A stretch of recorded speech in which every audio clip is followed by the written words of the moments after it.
Hi friends, Aadi Amavasai அன்னதானம் எல்லாம் ப்ராப்பராக எல்லாம் நிஷா ரெடி பண்ணிட்டா. இப்போ பேக் பண்ண வேண்டியதான். பேக் பண்ணிவிட்டு தாத்தா பாட்டிங்களுக்கு கொண்டு போய் கொடுக்க வேண்டியதான். நிஷா இங்கிட்டு வா, உன் ட்ரெஸ் எடுக்கணும். வாடி வா. நிஷாவோட ட்ரெஸ் எப்படி இருக்குன்னு கமெண்டில் சொல்லுங்கள். இதுதான் தீபாவளிக்கு எடுத்த ட்ரெஸ்ஸு நிஷாவுக்கு.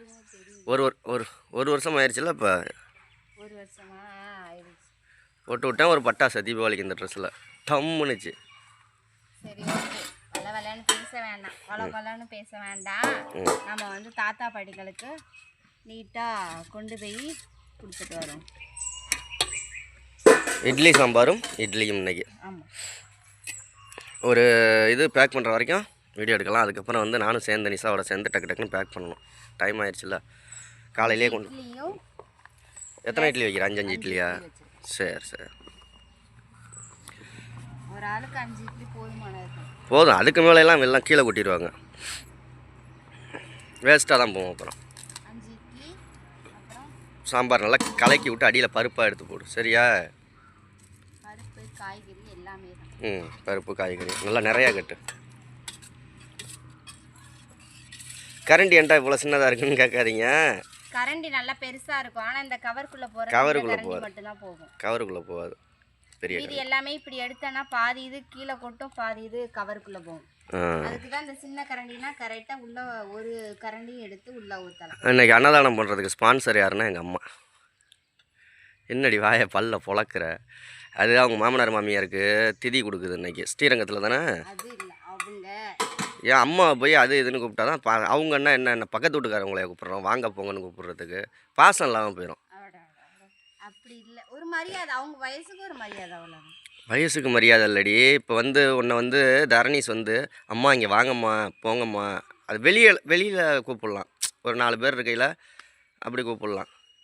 வா பொண்ணு கூப்பிட்டா தாண்டி பாசம் இருக்கும். அந்த நாய் அப்படி இருக்கு அப்படின்னு சொல்கிறது எப்படி இருக்குது? நாய் குட்டி எப்படி இருக்குன்றது எப்படி இருக்குது? அது நாய் அப்படி சொல்லக்கூடாது, அது நாய் குட்டி அப்படி சொல்லணும். அதுன்னு சொல்லக்கூடாது, அவங்க அம்மா அப்படி சொல்லலாம். ஓகே, பாசம் இருக்காது, அந்த ஒரு பிணைப்புங்கிறது இருக்காது. வா பொண்ணு கூப்பிட்டா அது ஒரு சந்தோஷமாக இருக்கும். நம்ம 5 இட்லிக்கு இவ்வளோ சாம்பார் கட்டியிருக்கோம். ஓகே, நம்ம இனி எல்லாத்தையும் ஒரு கவரில் போட்டு கொடுக்க போகிறோம். இந்த கவர்லேயே போட்டுருவோம். நம்ம இனி செல்வாவும் எனக்கு இட்லி வச்சு கொடுப்பாரு, நான் கட்டுறேன். சரி, கட்டிட்டு நம்ம கொடுக்க போயில கண்டினியூ பண்ணலாம். சரி, 25 சாப்பாடு. 25 சாப்பாடு எல்லாம் இப்போ இது பேக் பண்ணியாச்சு. சாப்பாடு இப்போ அடுத்தது சாம்பார் பேக் பண்ணணும். ஒரு பார்சலில் 5 இட்லி, அது 25 பேருக்கு நம்ம செஞ்சுருக்கோம். ஓகே, செஞ்சதெல்லாம் பிரச்சனை இல்லை, சீக்கிரம் கொண்டு போய் கொடுக்கணும். இப்போ அடுத்தது சாம்பாரை பேக் பண்ணிடலாம். நல்ல வாசனை அப்படியே கம்முன்னு தூக்குதுரி. ஓகே, சாம்பாரும் இப்போ கட்டியாச்சு நீட்டாக. 25 சாப்பாடுனா 26 சாப்பாடு கட்டியிருக்கு. அப்படி தானே? ஒன்று நான் கட்டிட்டேன், பார்க்கல. இப்போ எல்லாத்தையும் கவரில் போட்டு டக்குன்னு கொண்டு போய் கொடுக்க வேண்டியதான். நிஷாவுக்கு தான் கடுமையான வேலை. என்ன நிஷா? ஏகப்பட்ட வேலை. எப்பயுமே நிஷாவுக்கு கடுமையான வேலை தான். கொஞ்சம் ஜாஸ்தி. இன்னும் இருக்குது வேலை, இன்னும் முடியலை. இப்போ அன்னதானம் கொடுத்துட்டு விரதம் விட்றதுக்கு சமைக்கணும். என்னது? சாம்பார், வடை, பாயாசம், அப்பளம், சாம்பார். வடை கடையில் வாங்கிக்கலாமா? சரி, பாயாசம், அப்பளம், சாம்பார், சோறாக்கணும். இவ்வளோ வேலை இருக்குது நிஷாவுக்கு. அப்புறம் மதியானம் பிள்ளைங்களுக்கு சாப்பாடு கட்டி கொண்டு போய் வர கொடுக்கணுமா? சரி, அவ்வளோதான். எல்லாம் பேக் பண்ணி கட்டப்பை எடுத்துகிட்டு வரவா? சரி, நான் போகிறேன், நீ கட்டப்பை எடுத்துகிட்டு வா.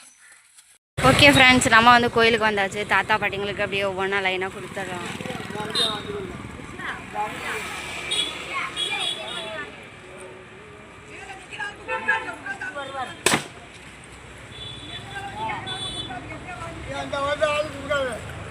உக்காந்து கொடுங்க. படிமா முடியாது.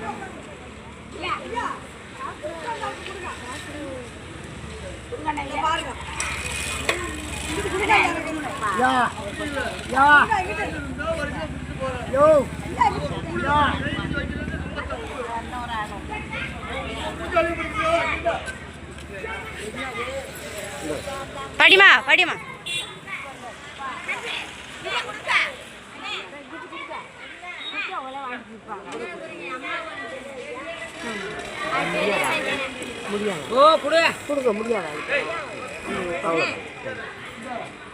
ஓகே ஃபைனலாக நம்ம கொடுத்துட்டு வந்தாச்சு. காலையிலேருந்து சாப்பிடல ஓடிட்டு இருக்கோம்ல, அதனால சரி டீ வாங்கி கொடுங்க, பசிக்குது வேற, மயக்க வர மாதிரி இருக்குது. ஐஷா வந்து காஃபி, எனக்கு வந்து பிளாக் காஃபி, அப்புறம் சரி. இது வடை. சரி ஓகே பாய்.